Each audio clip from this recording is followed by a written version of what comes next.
Disc రికార్డులు, సీడీలు. Disc రికార్డులు ఎన్నో లక్షణాలను కలిగి ఉండి చాలా ఆకర్షణీయమైన మాధ్యమంగా బోధనాభ్యసన ప్రక్రియల్లో తోడ్పడతాయి. ఆడియో సీడీల ద్వారా ఉన్న ప్రయోజనం ఏమిటంటే మనం ఏ భాగమైనా ఎప్పుడైనా వినడానికి అవకాశం ఉంటుంది. ఇందులో కూడా ప్రముఖుల ప్రసంగాలు, సంభాషణలను రికార్డు చేసి జీవశాస్త్ర బోధనాభ్యాసంలో ఉపయోగించవచ్చు. డివిడీలు, బ్లూరే డిస్కులు.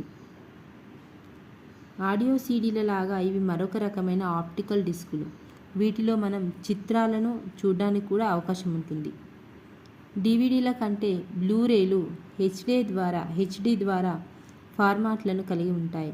విద్యా విషయక టెలివిజన్ల కార్యక్రమాలు, ఎడ్యుసాట్, యూజీసీ, ఎన్సీఈఆర్టీ, దూరదర్శన్ కార్యక్రమాలను రికార్డు చేసి మనకు అవసరమైనప్పుడు జీవశాస్త్ర బోధనాభ్యసన ప్రక్రియలో వినియోగించవచ్చు. ఇతర స్టోరేజ్ ఉపకరణాలు: USB universal serial bus, floppy drives, external hard డిస్కులు సమాచారాన్ని నిల్వ చేసి బోధనాభ్యసన కార్యక్రమాల్లో విద్యార్థుల కోసం ఉపయోగించవచ్చు. వివిధ డాక్యుమెంట్స్, చిత్రాలు, ఆడియో, వీడియోలు ఈ ఉపకరణాల ద్వారా నిల్వ చేసుకోవచ్చు.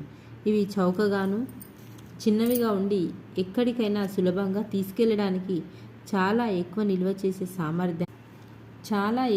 నిల్వ చేసే సామర్థ్యాన్ని కలిగి ఉంటాయి.